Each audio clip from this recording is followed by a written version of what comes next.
Une omission hasardeuse. Quand j'étudiais la peinture au centre d'art, durant les années 60, mes amis peintres me mettaient en garde chaque jour contre une femme déséquilibrée d'à peu près 50 ans, qui hantait la rue du centre.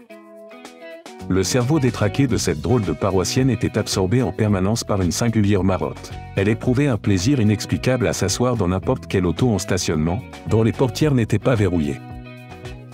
Pour une raison que j'ignore, cette folle répondait au sobriquet de « la Croix-Rouge ».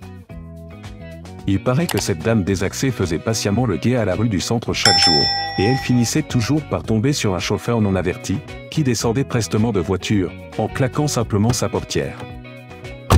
Et, à son retour, il avait la désagréable surprise de constater qu'une inconnue avait pris place dans son auto. Un matin, en gravissant le perron donnant accès au bâtiment du centre d'art, je me rappelai brusquement que j'avais oublié de verrouiller les portières de mon véhicule.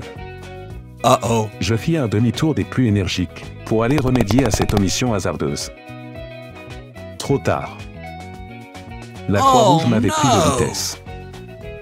Confortablement installée sur le siège arrière de mon auto, elle semblait attendre tranquillement l'arrivée de son chauffeur. Je l'invitai poliment à mettre pied à terre. Elle ne daigna pas m'accorder une seule syllabe de réponse. Elle ne me fit même pas l'aumône d'un simple regard dans ma direction. Perdant mon calme, je grossis ma voix, pour essayer de l'impressionner. Elle resta sourde et muette. Je me mis à vociférer comme un forcené. Elle ne bougea pas d'un poil.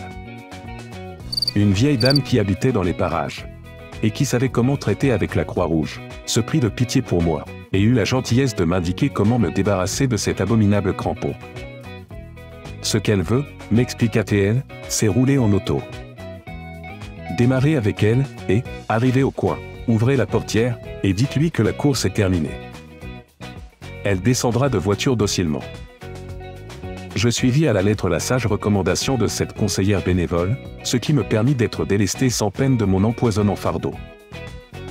Satisfaite, la Croix-Rouge s'éloigna d'un pas léger, dans l'espoir de trouver bien vite une nouvelle occasion de libérer son irrésistible tension obsessive. Claude d'Ambreville.